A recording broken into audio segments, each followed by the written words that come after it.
I started recording. Awesome, bro. Man, it's so good to see you. Good to hear from you. Let's catch up, man. This is crazy. Thank you so much for coming on the podcast. This is gonna be like my first like intellectual conversation with someone that's not in a band or a musician. So this is gonna be great. I'm super excited. I wish I was part of a band. I mean, to me, that's the real intellectualism is the creative expression through just pure skill and energy. That's what always motivated me to actually do work is just listening to my favorite bands. There you go. Okay, I already knew this was gonna be great. Uh, that's freaking awesome. So, dude, last time I saw you, from like what I clearly remember is like you giving your valedictorian speech at your graduation, and it brought a tear to my eye because like you were speaking about your mom, and I was like sitting right next to my mom at the time because like my sister was graduating, she was in your class too, and I was just like, oh man, that's so crazy because I had you for a Spanish class, I believe, and we were like, you sat apart, we were in the same grades or anything, but everybody would be like, that guy likes metal too. But you were into the like very like power metal. You were into the very intellectual like history power metal, and at that time I was very into the no, let's go 200 miles an hour. No, no.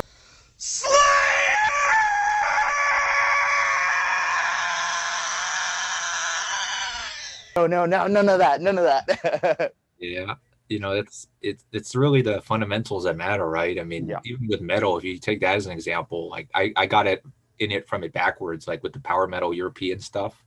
Then I realized all of those guys were basically just trying to copy the American guys like Dio and to an extent all these other ones that were kind of underground that they knew about and kind of metal fans here in America would know about, but no one in Europe would know about. So it was fun to learn from it backwards. And from there, I mean, I always thought it was a way just to get inspired. And in many ways, that speech you mentioned, I used some quotes from Halloween, like Future World, and I think I even said I want out or something at one point. That was what was on my mind because to me, metal was always about freedom and about self-empowerment. And I needed a lot of that when I was in high school. And I thought it was a great way to end those 4 years, which to me were fun because I was able to meet with people who I never would have met before. And I do remember you from the Spanish class and taking classes that otherwise I would have never taken and met people I never would have met before. And North was a great experience, but I did really want out. yeah, So yeah, yeah. just Completely understand. me, just wanted to leave. I completely understand. Yeah, I definitely was in that same headspace where I was not at all wanting the high school experience, and I'm just like, let's get out of here, dude. Let's move on forward. But that's so funny. How are you holding up after last week's crazy just winter storm that just hit us? No, I'm doing fine. I mean, everything here in my block was okay. We conserved power by just turning off the heater for a while, but thankfully there was no power outages near where I'm at. A lot of the schools I work with did shut down. So to me, it was kind of like a week off. So I was able to rest up, a little chilly, but trying to reach out to friends and family upstate, out of state who needed some help as well. Everything in my block was fine as well. I think I heard more like South Far was with the power outages, but everything here was just fine. But I'm glad to hear that. And man, it's so crazy. So let's catch up a little bit. What have you been up to? I saw that you wrote a book.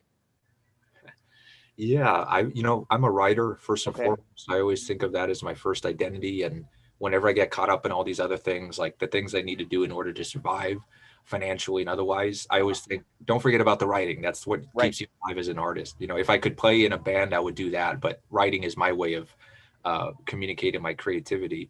So my first project that I wanted to release was a children's picture book. And to me, I would have never imagined 5 years ago that would be my first project.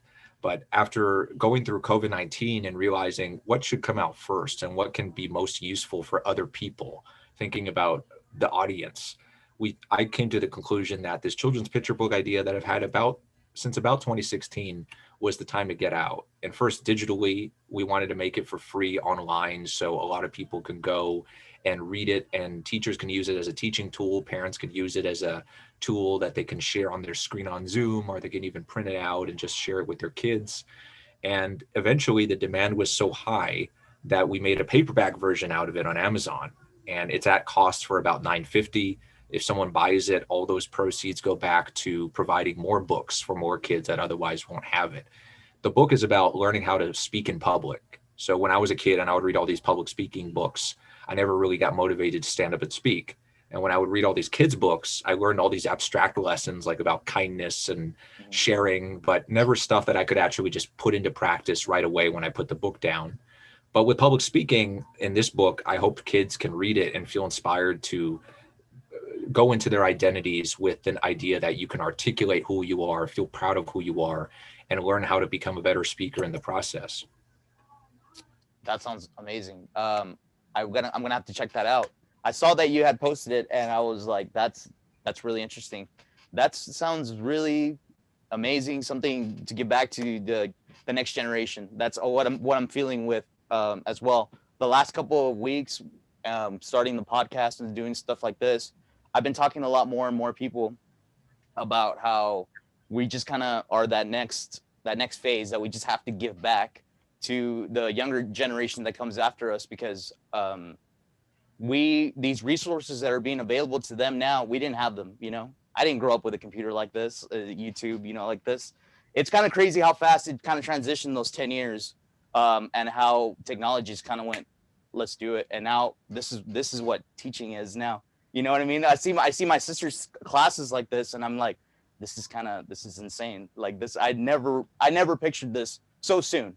I knew eventually this was going to happen, but I had no idea it was going to be this fast. I remember when I first got my first computer when I was around 10, and that just opened up a whole new universe to me. And I was so cautious about what I did with it because I knew there was a whole world out there, but I would just stick to like one or two websites. When it was time to find out something new, I would, cautiously put it in the search bar and look it up. But, there was a sense of trepidation in a way. But now I just see kids with like 10 different apps and 10 different accounts, and sometimes like several accounts on the same app. And they're different people on these different apps, like different personalities, different ways of conveying who they are. It's just a totally flip-flop world where I never would have expected being their age and doing what they do on social media and knowing what they know about the world because of social media. That's why when we were thinking about my co-author and I about this book, we knew it was going to reach a lot of people, because even if you're 10 years old, you can find a website like this and say, hey, that's cool, let me download it. And they know what a PDF is. They know how to make it viewable. They know how to download the EPUB and make it viewable in a more easily way. It's just really amazing how things have changed, and in many ways haven't changed as well, because I've been talking to some high schoolers through my nonprofit, and I've been teaching them how to write an email, because they can do everything. They can like stalk their ex on social media. They don't know how to send an email. It's those things. It's like, oh, let me teach you that. I just assumed you knew since you were Gen Z. But there's some things that they still getting used to. Definitely, I'm even still getting used to writing an email. It's a weird process, but that's so funny. Oh, that's hilarious. So your book is mainly out on paperback format through Amazon, and I know you have personal copies that you're signing off and sending as well if you need to. Yes, I'm trying to get as many sponsorships as I can. So one recent example is the New Brunswick Development Corporation based in New Jersey. I was able to get a 150 book deal from them, and I donated 50 books to Arise Adelante, a nonprofit located here in FAR and Alamo that works with Colonia families. I was able to donate English and Spanish paperback books, and I'm working to donate 75 to PSJ ISD so they can either identify families and give it to them or incorporate them into different schools in some way, shape, or form. I'm still working on finalizing that. But that's just one example of ways that I'm trying to get the paperbacks and give them to people who really need them. And everybody can access it for free online. The title of the book is Speechless at speakwithstylebooks.com, and it's for free for download in English, Spanish, Portuguese. That's beautiful. That's awesome, man. That sounds. I'm gonna have to definitely check that out. I saw it on my Scribe. I was gonna read it this weekend right before we did the interview, and I just didn't have a chance. I'm not even gonna lie to you. This weekend was kind of crazy. I had a wedding and I had a couple of friends over, and we just kind of did more editing and stuff like this. And I'm kind of learning with because this is all new to me too, like learning through the podcast and kind of like doing the band things and editing the videos to our music and stuff. So it's just a learning process that we're going through. Have you felt like during the pandemic, like the way you do things not only takes more time, but it's just more energy consuming in a way? Like it just takes longer to do certain things now? Definitely. And it's kind of wild how fast time is going since the pandemic. I've kind of it's I think your mic cut out a little bit. Can't hear you on my end. No, I still can't hear you. I said, God damn! God damn!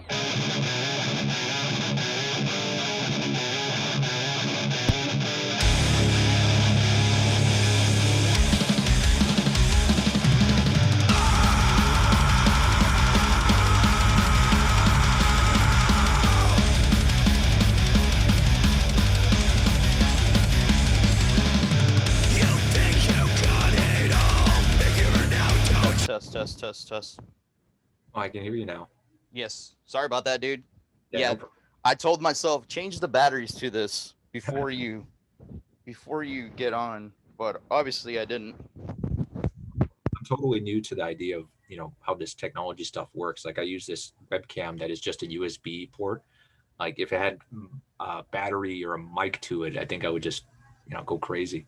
Yeah. So I'm like, so since I kind of am a little bit of producer, I have like everything kind of set up to do music stuff here. So it's like I have my interface and I have like wireless mics and stuff like that. So, but I'm like still kind of learning all this, like, because I have like I don't even have a webcam to my computer. So I'm using my phone to like stream it to my computer. It's wild. It really is how fast like technology has advanced and we're able to do all these things. But let's Yeah. go back to that question that you had. It definitely has been like very, very hard to do things since the pandemic. And I've noticed how like time has just been going a little bit faster for me. Like every time I notice, I'm just like, oh snap, this month just passed by. Like especially this month right now, I was just, yes, it's the shortest month of the year, yeah, obviously, but definitely it really passed by. Like really felt like it was just February 1st, a couple weeks. Well, definitely was a couple weeks ago, but a couple of days ago, and now we're at the end, and it's just like, oh snap, I got more stuff to do. Because we're trying to drop another album this year. We dropped an album in January of last year, which was a very bad idea because we had no idea this was going to happen. So like we weren't able to fully promote it. We weren't able to fully go on tour throughout the summer. We kind of did nothing for an entire year. And really big life things happened to us. My guitar player got married. My drummer had a baby. I went back to school a couple semesters ago. So like, that transition between online classes and in-person classes really kind of messed me up a little bit. So it was just a 2020 for everybody. You know what I mean? And now that it feels kind of like everything's kind of settling down, or at least trying to. You know what I mean? Like it didn't feel like that last week. Like it felt like I was like, oh man, we finally got a breather, and just all of a sudden, now you want snow in Texas? There you go. I know what you mean because to me it feels like things are going by very quickly, and then with the units of the days just go by very slowly for me. Like this day will go by slowly, but I'll look at the calendar and it's the end of the month already, Mhm. and it just seems like things drag on over time. I think because I'm basically just confined to this building, just doing all my work here at this desk, and it's different work, but just the same place, and so I don't really have memories to splurge everywhere. Like I used to get music albums and I used to be able to do certain things with the albums. Like I would listen to them if I went to a certain place or I did a certain thing, like go out for a drive or just be in a different location when I listened to the album. And I would associate the memories with the music. And now it's just all here. Like I've listened to the entire Beatles discography just at this one place and kind of just all merges in my brain. So it's stuff like that is kind of related to what I mentioned earlier too with the book. Like I was determining what book to release first and what is most conducive to the pandemic, like virtual learning and the online reality. So I've been able to do some book readings and some interviews and podcasts on Zoom for the book. And it's been able to reach a lot more kids than otherwise I would have been able to, like on a tour or just visiting libraries here in Texas, which I hope to do in the future. But in the meantime, it's just Zoom, and whoever sees the video online, parents, teachers, they can use it for their classrooms or just to help the kids go to sleep. So thankfully that's been working out. I can't sing or play guitar, but that's my version of touring, is just here's the book, let me say something about it. Let me read a couple passages. Yeah, and That's just, beautiful though. That's definitely because you know I write all the lyrics to the band. So it's like to see an actual author to speak to an actual what I consider an actual writer. I remember my English professor a couple semesters ago when I showed him my lyrics. He's like, "Oh, you're actually," because I was in a little bit of a rut around that time. And when he told me, "Hey, your lyrics are actually meaningful and like they're actually really good," I was like, "Oh, it feels good. Like it actually an actual writer told me that I actually can actually write. Great. This is actually, you know, I can do stuff. Okay, great. You know what I mean?" And I actually have a funny story. One of the main reasons I wanted to do this podcast too was because someone had tagged you in one of our music videos or something like that, and was like, "Check out this band. They're from Texas." And something like that. And I just remembered seeing that somebody had tagged you in it. And I was like, "Hey, I went to high school with that guy. Hey, that guy was a valedictorian in my class. Ha, my metal band is being recognized. That's cool." Yeah, there was, especially in 2018, there was a period where I was trying to get more into the local bands and just seeing what the scene looked like down here. Because, Mhm. to me, art, well, writing was the way for me to get into the greater art scene. And then eventually that involved the music scene. So when I graduated college in 2016, I started with the local poets, and then I started the writing and then the painting, and eventually got to the music in 2018. So I remember that post actually. And it was, I believe, through Ronnie Garza, who does As I Walk Through the Valley. I saw his documentary, and I understood the history of the place, like where the Mhm. punk rock scene came from here in the Valley, and just a whole new way of looking at the place. Like art really is amazing in that way. So even though I can't participate in the music, just to be able to learn about it and see guys like you continue that tradition, that matters a lot to what this place is and what it could be in the future. It's very historic. Definitely that documentary is amazing. The guy that did that documentary, the other producer, Charlie Bella, was the guy that produced our last record. Oh, And so it's very, very cool to have that relationship with Charlie, with someone that's very into the culture, the history, everything about that's going on in the valley. And it was like we needed that in this record, and we needed to show that because it was like the first one. Let's kind of hit a little bit of home. You know what I mean? Get that relatability factor. You know what I yeah. mean? And you definitely needed that, and so it was cool to be able to do that. The band is very influenced by what we with everything. We're trying to like make Texas be the biggest thing ever. You know what I mean? Lone Star. You know what I mean? And we're just trying to show off Texas as much as possible. With that comes the valley, obviously. We're going to try to show off everything as possible because that's where we're from. So the lyrics are very tied into that. The last album, the lyrics were tied into um, all the deadly sins. So we just kind of wrote stories about them as they go. And we just kind of like how it pertains to growing up here, how it pertained to like living outside of here. Because I lived in Houston. I went my first semester in college was in Houston, and it was just kind of that experience of growing. That's basically what I've always written about growth. So it was pretty cool to do that. Yeah, I know what you mean because when I left for college in late 2012, that was the first time I had really lived outside the Valley in Mhm. Texas. And that forced me to look at myself in a whole new way through my ethnic identity, my economic identity, even the geographic, the fact that we grew up here along the border and what that actually meant to someone who wasn't from the border. And every time I would come back for college over a break, I would just see the Valley in a new light and myself in a new light. That influenced my art. And eventually I started writing more about the borderlands. So my fiction and my poetry is about how people outside the border in general can take it and twist it to fit whatever narrative they want. They Mhm. can make the border out to be a very violent place. They can try to get political points out of it. They can make it seem like something it really isn't for their own purposes. And to me, that was always a way of uh, teaching me that we can do the same thing locally, but in a positive way. We can take our history, our art, our culture, and package it in a way that propels us forward in a positive way and uplifts everybody. Mhm. Uh, the unique struggles we go through as fronterizos, but also the unique cultural richness that we have that no one else in the country has, and how can we communicate that through our art?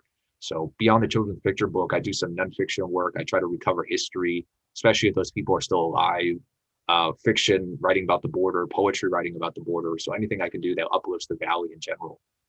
Art is my way to go. Well, let's get into that then. You just had I was literally I drove by it that same day that it was going on when you guys did the little what is it, like ignition of the far riots, the ceremony where you guys did the plaque and everything. I was just driving right by. I was on my way to work, and you guys were setting up for everything, and I was like, oh, I want to stop by so bad. So just explain a little bit more of what happened there, and give a little bit of an in-depth of the far riots, because you probably could explain that way better than I ever could. Right. I mean, I found out about this whole event in a very similar way. Like, I live here in Central Florida and I drive on Cage all the time. And one semester I was back from college, I was driving down the street and I always drove past the Ramos Hairstyling Center. And one day I just looked past it and I recognized this bench that was there on the front of the building that now it's all dilapidated. It doesn't say anything, but in 2015 it used to say "Rest in Power ALF." And I had no clue what that meant. And one day I just realized, you know what, I want to find out what that means. So when I researched the history of that memorial and the history of that location, I found out in 1971 that there was a huge riot that occurred in that area because Mexican American protesters from the city were protesting police brutality, unfair discrimination, and all this other kind of racism and socioeconomic discrimination that was going on 7 years after the Civil Rights Act was passed. And I ended up talking to my mom about it because she grew up here around that time, and she would confirm essentially that you couldn't walk past the US 83 railroad tracks after a certain time of night, or else you would just be in danger if you were brown skinned. The kind of racism and sexism she went through in elementary school by certain teachers. So even though Mexicans were the majority minority in the area, they were very much discriminated against because you had essentially a nearly all-white power structure at the city and at some schools. So this event started as a big protest against police brutality. It culminated into a riot after tensions with police officers grew. And in the tensions, shots were fired from police officers, and one of the bullets shot and killed an innocent bystander that was at the Ramos Hairstyling Center. He was just getting his hair cut. He looked outside to see all the commotion going on, and he was just shot by a police officer. His name was Alfonso Flores, and that was what ALF stood for, Alfonso Loredo Flores. So his death basically exemplifies everything the protesters were protesting against. And in the weeks that followed his death, there were even more protests. There were boycotts. Cesar Chavez came down to organize some of those events. And eventually it led to this FBI investigation that put national attention on the city in February, March 1971. After all this occurred, eventually the mayor, several city commissioners, police chief all resigned. And that led the way to the first Mexican-American mayor being elected here in the city of FAR in 1972. So the significance of the event goes toward our position in the civil rights history and the Chicano movement here in South Texas. And it shows where we've come from. You know, many of these protesters are still alive. Many of them have messaged me and learned about this event over the past couple of years. And all I wanted to do is just memorialize it in a way that it's officially sanctioned and recognized by the state with this historical marker. I applied for this back in 2017, and it was a long journey to get this thing done and to get it done right, to make sure the text was accurate, make sure the text actually stated that Alfonso Flores was shot and killed by a police officer. And eventually it got approved by the state, and slowly but surely the text got approved with it, and the marker got sent down. And just a couple of weeks ago, February 2021, it finally got erected on the 50th anniversary of the FAR riot. So hopefully from this marker, more awareness can be made of this event and the rest of the Chicano movement events that have happened throughout the Valley. Like the first Chicano college that was founded in Mercedes, all the student walkouts that happened in Ecalcelsa, the farm worker protests. Not many people know, especially our age, don't know that the Valley has this rich history in the civil rights movement.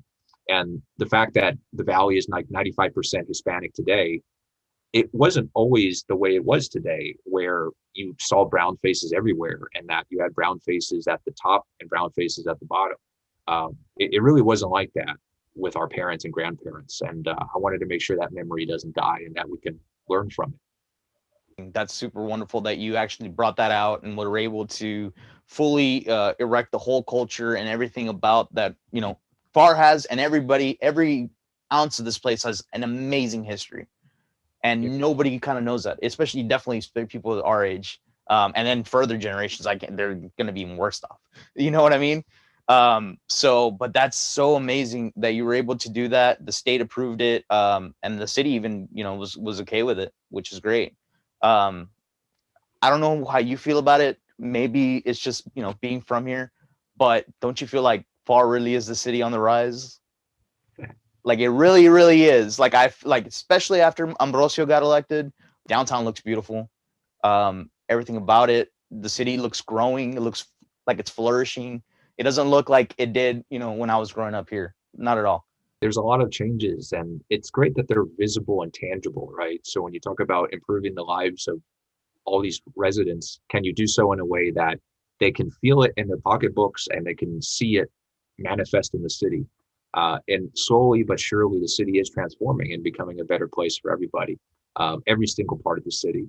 And there's a lot of challenges ahead because it's going to take some time. It's going to take everyone, not just the city government, to address them. But if one project like this historical marker can be done from an individual, someone who's just really passionate about it, and they wanted to change the look of that one corner, so now there's a historical significance behind it, which was always there. It just wasn't visible. Yeah. Now it's visible. Anyone could do it. So I do a lot of different projects here in FAR that kind of are independent of the city government, just to prove to people, including my former high school students, that you guys can make a difference too. Like there's a system in place that allows you to participate and actually do something that matters, right? Whether through its art, whether through its nonprofit work, whether it's through historical recognition, we all have a part to play. And I'm glad that the Valley has all of these opportunities for us to move forward and not only do stuff we're really passionate about, but make a difference in our community at the same time. I don't know about you, but this place has immensely grown in the past 10 years. And I feel there's this insane movement coming into the Valley and coming just Texas in general. I don't know if it's really like the little Austin spring, the Austin scene is kind of growing and springing up with all the comedians and the things that are going on over there. But we're only, 5 hours away. This place is going to get huge, to be honest with you. And I'm really feeling that. And I know a lot of the people that I've been talking to kind of feel the same way, where the Valley is just kind of transforming into this megaplex. And I'm very excited. I'm very, very excited. Me too. This relates to something else I do. Like actually the main thing I do, like I said earlier, writing is who I consider myself first and foremost. But the thing that I do for work is my nonprofit. And what we do is exactly this, what we're talking about, is bringing people back and bringing social capital back to the Valley. I work specifically with College Access. The nonprofit is called College Scholarship Leadership Access Program, CSLAP, because college changed my life. And I realized that there were a lot of gaps along the way, even for me as a senior at North, for applying to college. And once you get there, how do you become successful? And how do you bring all those things back, the skills you gain, the lessons you learned, and the degree you have, and bring it back to the Valley, so you're not just exporting and getting the brain drain effect, but you actually bring back everything you gained here in the Valley, whether you went to UTRGV, upstate, out of state.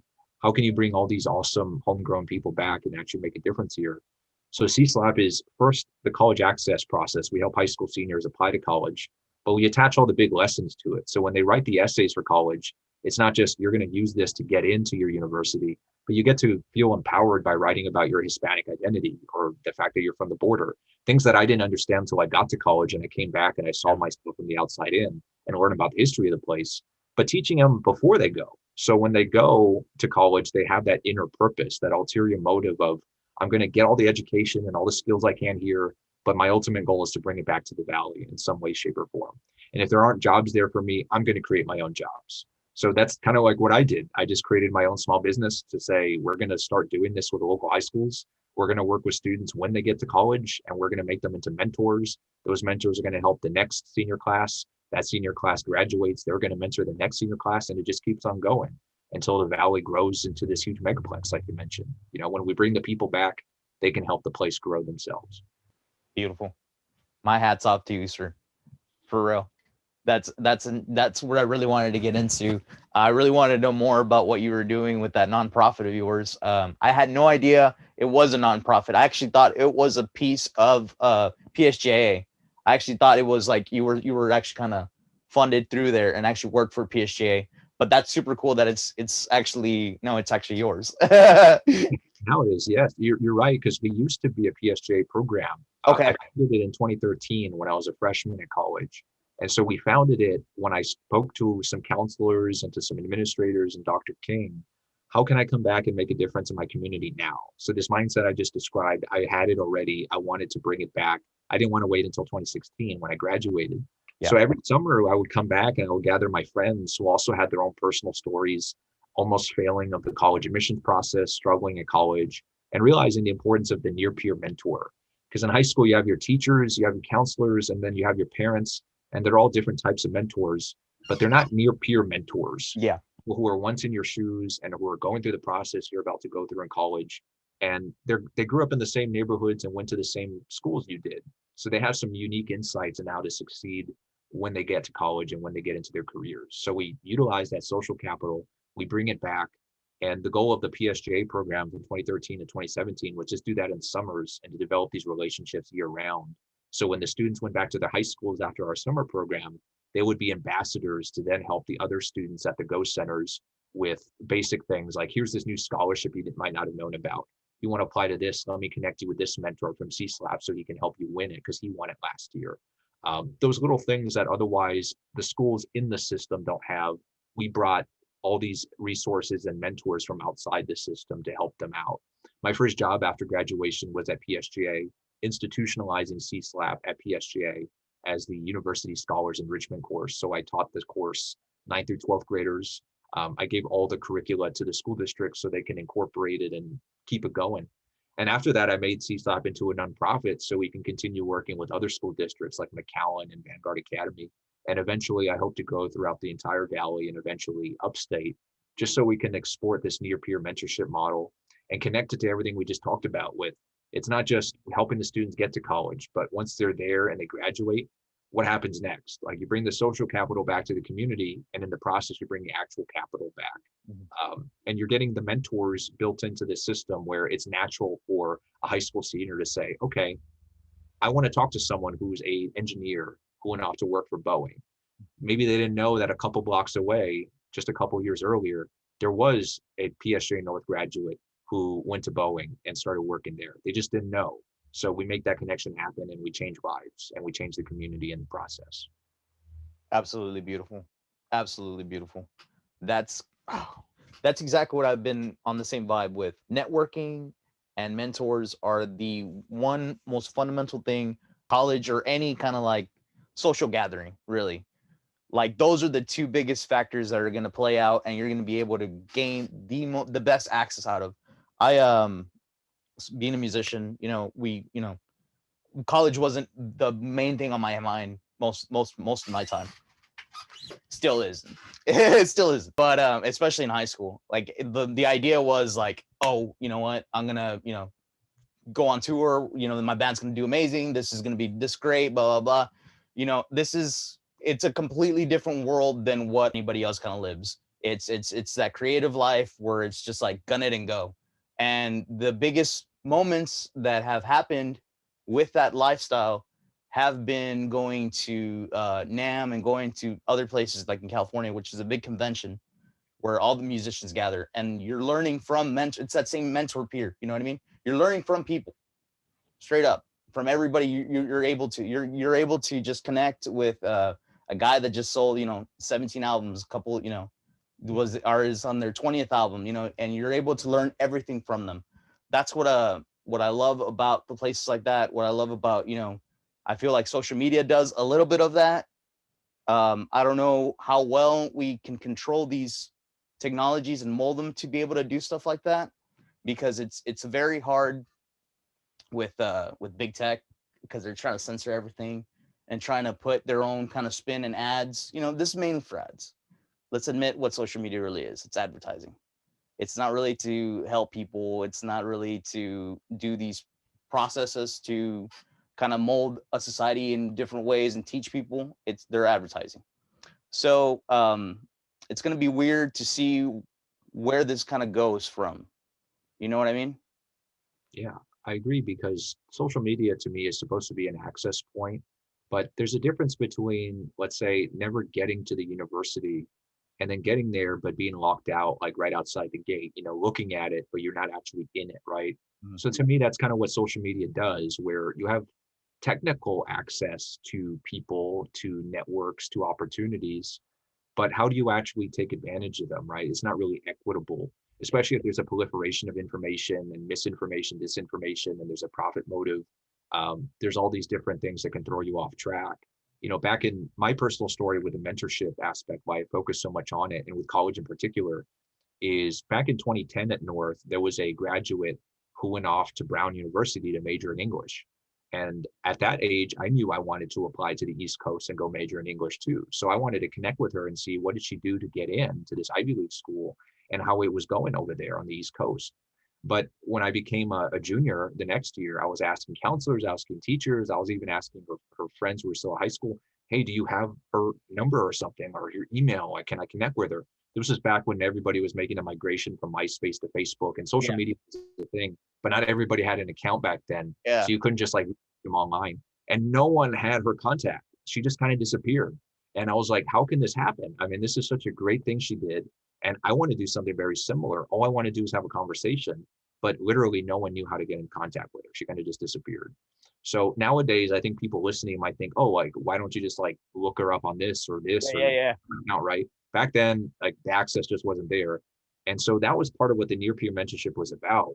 Like, let's come back to PSGA and help the students out. Like, we're physically there in the summers. Like, we did this. Here's my contact. Like, here's how you can get in touch with me. And over time, it became naturally easier. Even people who never showed up to CSLAP could find us on social media, our website, and we can make connections online over Skype or Zoom. But the actual equitable nature of it, like who actually gets access to us in the first place, it was always about getting to the students and making sure we can build these organic relationships with them to where they can trust us and they can see the importance of mentorship and see it put into practice.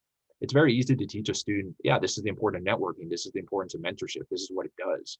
But until they actually see it in practice and how it can benefit them, they understand that's what college is actually about. Like you said, a lot of students think college is kind of just like high school 2.0. Like, I'm just going to go get my degree, pass my classes and all that. It's really a huge networking opportunity to where, yeah, you get your degree, but it's the people you meet along the way that are going to really educate you. It's not just the professor in the lecture hall, but it's the person you meet in the cafeteria hall. It's the person you meet next to you in the lecture hall. And these friendships stay with you and they can really educate you along the way. So to me, that lack of access was my impetus to try to give other students access. And then the key underlying goal always is, how do we make it more equitable to where the right students get the right opportunities? Like, we believe college is for all students. Like, we treat everyone like college material. They can choose not to go to college, but that doesn't mean we're going to treat them differently than other students. So we're going to give them the same resources, same mentorship, same attention that we give to the high achievers, or the ones who say, yeah, college is for me. So we don't force anything on anyone, but we open the gate. And so that's one way for us to say, this is access. This is what we mean. We're not going to just give these resources to these kids. We're going to give it to everybody. And then if you need a different pathway to get to this opportunity, let us help you along that pathway. We know people who have been along that pathway. So it's a lot of work, and it's hard to do when you're within a school district. That's why I decided teaching is great. I love it, but I'm going to start working outside the system now. So when we partner with school districts, we can fill in the gaps that the district might have, whether it's with mentors, whether it's their opportunity access system, like what kind of, like, at PSJ, there's certain opportunities that just kind of float in the air. Like, everybody kind of knows about them. Counselors, teachers, they know about them. What about the ones that aren't in the air? How about the ones that they don't know about in that small ecosystem? CSLAP can come in, supplement that, add in new types of ways of being successful in the future. Completely impressive. Super impressed. That's amazing, man. That's amazing. That's amazing things that you're doing for the community, for school districts, and for people that students in the next generation. I'm completely just blown away from all this. So don't worry. So don't worry about me. I'm just trying to see what we're doing here. But completely impressive, man. You went to Princeton, right? If I'm wrong. I did, yes. Graduated with an English degree 2016, and since then, as an English major, the writing is the first thing I do, but the second thing is take the mentoring as a storytelling opportunity. Like, when I connect with young people, I just tell them my story, and from there, that's how we build that relationship, that I can help them with anything from how do I write a good essay to how do I become a better interviewer to how do I survive and thrive at the university I go to. And storytelling to me is that universal means of connecting with people, no matter what kind of background they're from. Definitely, that's the oldest way of communication. That I think that's what we were meant to do. To be honest with you, storytelling. That's our original point in this universe. At least that's what I feel. As I majored in anthropology, so it's just a little bit of that caveman senses is still in me, and I want to believe in that we're still a little group of huddled human beings, but not anymore. Which is it's honestly insane to believe what has happened throughout even just this last year. This world looks a little bit different, and it's going to be a challenge, to be honest with you, to go on throughout these next phases and to see what comes out of all this. I know something really good is going to come out of it. I have no doubt that people at the end of the day will just kind of like stop fighting, or at least get along in some shape or form, that we kind of are able to continue throughout these next 4 years of this presidency. But we'll just kind of see what happens with whatever, day by day. That's how I take it, right? Yeah, you said earlier the pandemic prevented like touring and really getting the music out there. Is there anything you've done in the meantime that you think you wouldn't have otherwise done if there was no pandemic? I definitely feel like, because I was gonna go on a full tour, my first national tour, right before the pandemic, where we're gonna go to Canada too, with another band that I met up with in California, and it's my friend's band. We were gonna do that, and it was gonna be insane, absolutely insane. It's gonna be, what was it, like 30 dates, 28 dates, something like that. So, and I was driving and merch guy, helping him out. So right after that, I was gonna be able to network through all those dates, sell my album, and take the band in the same route. That's what you do. You know what I mean? That's the same style of whatever you are able to do. So I feel like that's what I wish I could have done during that. Maybe I missed your question a little bit. You're asking if the pandemic made me do something else, right? That I wouldn't have done.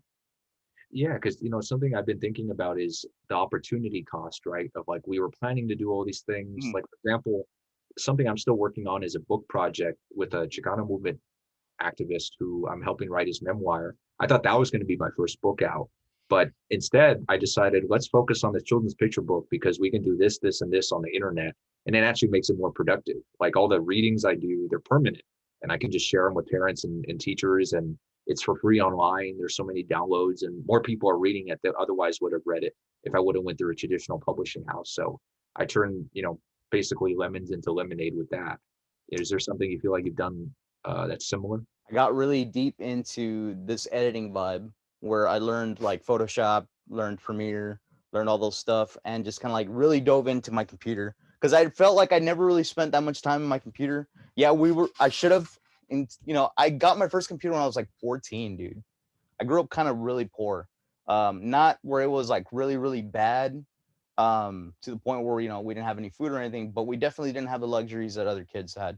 So I didn't really have a computer till I was about 14 or 15, and even then I still had to share with my sisters, so I didn't have it all the time. And after after college, after high school, going into college, I didn't even have a smartphone going into college. It's so wild to think that. I had to like map everything out, and on my friend's computer, like Google everything, because I was in Houston. We didn't have maps on our phones yet. I still had a BlackBerry at the time. It's so fucking crazy to think all that shit. Because now I can't do anything without my phone. You know what I mean? Everything's on my phone. Absolutely everything. And the computer. I'm sorry, going back to the topic.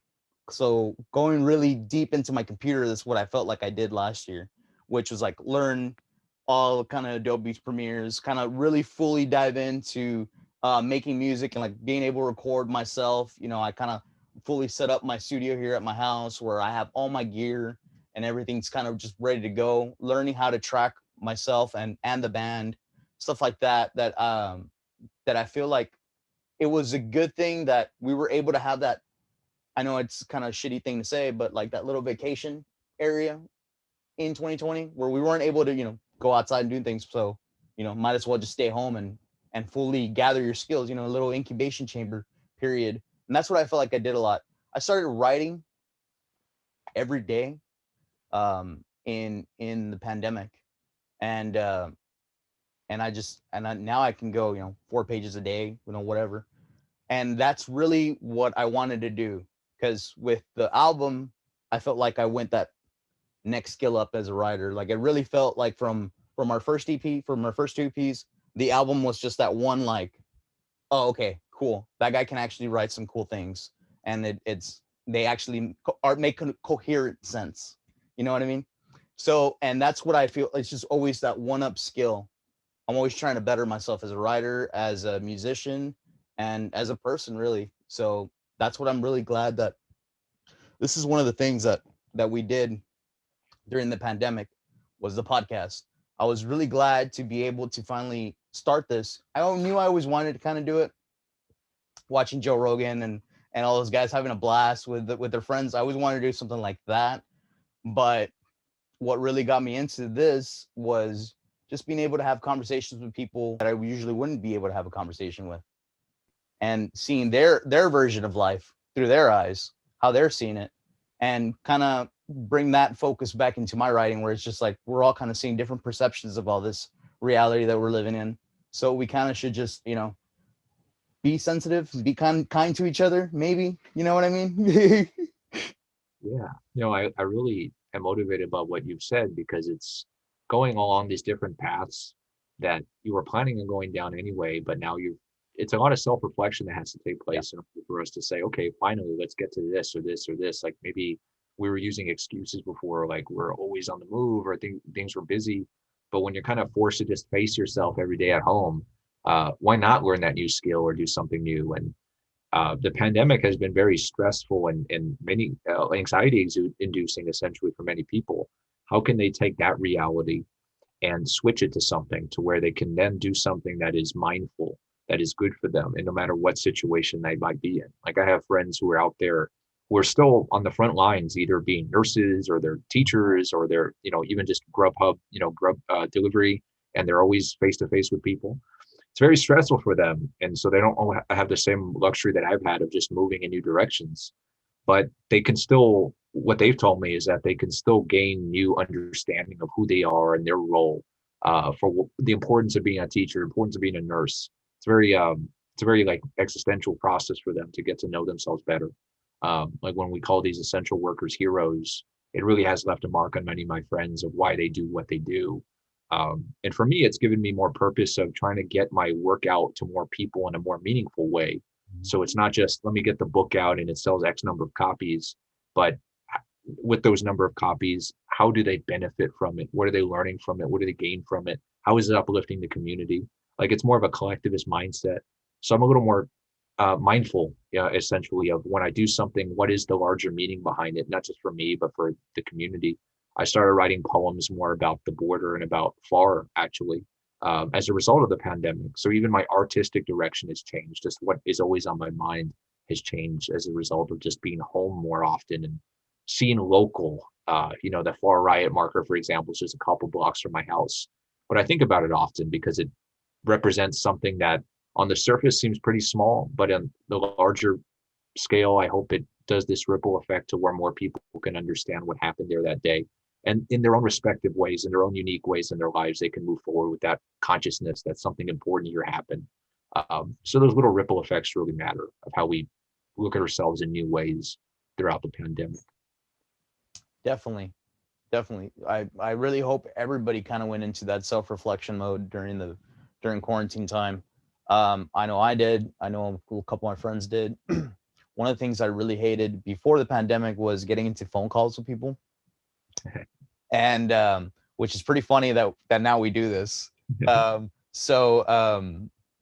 during the pandemic, I noticed when people did call me, it was like hour-long conversations with friends about like how they're doing, and they were always kind of like really kind of trying to dig in deep, like what's going on with you, like what, because people always kind of knew that I've been always kind of like really spiritual and just kind of like always kind of trying to look in deep into myself.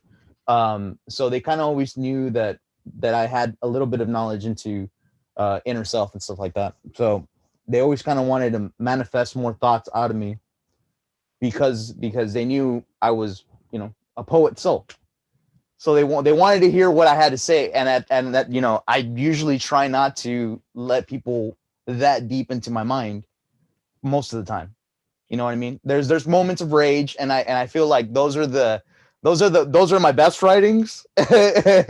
Those moments of pure anger, but I need to control that one, and look, and that was the big thing about last year, was like, how can I fully be inspired and fully write something that I truly believe in and I'm passionate about without feeling that anger and that depression that comes with it, because like I didn't want to be in that state of mind all the time, and that's where I felt most of my writing came from.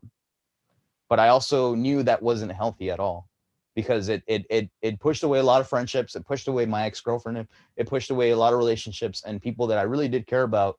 But it brought, that different side of that writer, that ugly side of writing that I didn't know I didn't want to face that, or I didn't know I didn't want that skill. I know it's there, but I want my writing to, like, exactly what you mean, where it's more meaningful. There's more of an impact um, to the collectivism and to being able to speak freely, and whatever comes to mind, you're able to transpose. And if it comes from the soul, I always felt like it's pure.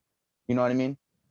I was thinking of, it's something I've been trying to articulate, because the general consensus about Zoom and about virtual life in general is that it's draining and that it's just not the same.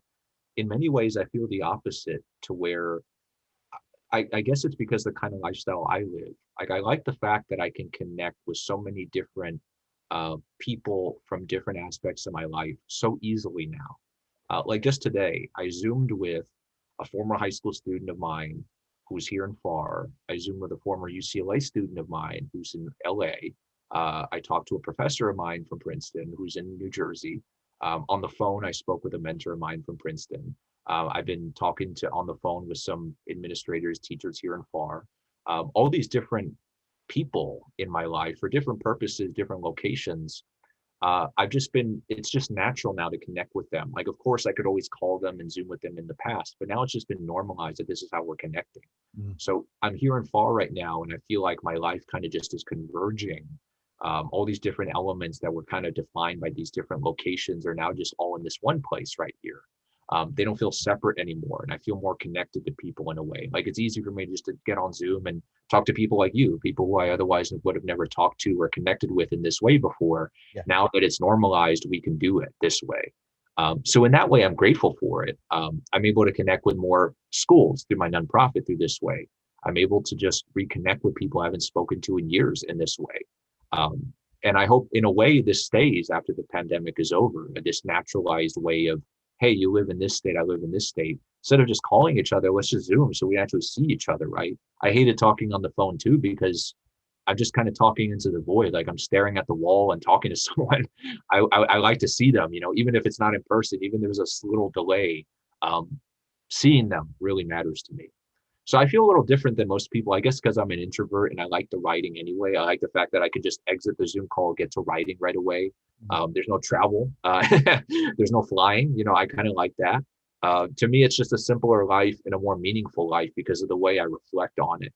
I can see the total opposite happening with the exact same things I said, but someone looking at it totally differently. Maybe they feel disconnected from all these people because they can't reach them. To me, it's all about that collectivist mindset where I feel like they're still part of my life in a meaningful way. And this is just a way for me to access them in the best way I can right now. And the fact that they're still thinking about me, the fact that we're both in the present moment talking to each other, even through Zoom, it says a lot, right? I think the big idea people get out of this is just more mindfulness and more present-minded thinking. That's what this podcast is about. That's what this conversations that I try to have with everybody are about. We got to live in the now. I'm sorry about that, y'all. Zoom cut off the rest of that conversation, but from what I remember, we were about to say our goodbyes. And tell you to like C-Slap on Facebook and all that good stuff. I can't wait to go back to in-person interviews, and hopefully I can get Thomas back, because I had such a fucking great time talking to this man, listening from this man, and learning from this man. This was the rewatch that I just did for my edits. It was awesome. I thought I was way more nervous on the show than I actually come off on camera, which is awesome. I get super nervous around people that I know are smarter than me, and Thomas has always been that person. So I'm super happy about this episode. I learned so much. I hope you did too. I hope this conversation helped you in any shape or form. Please like, subscribe, share, all that good stuff, and we'll see you on the next one.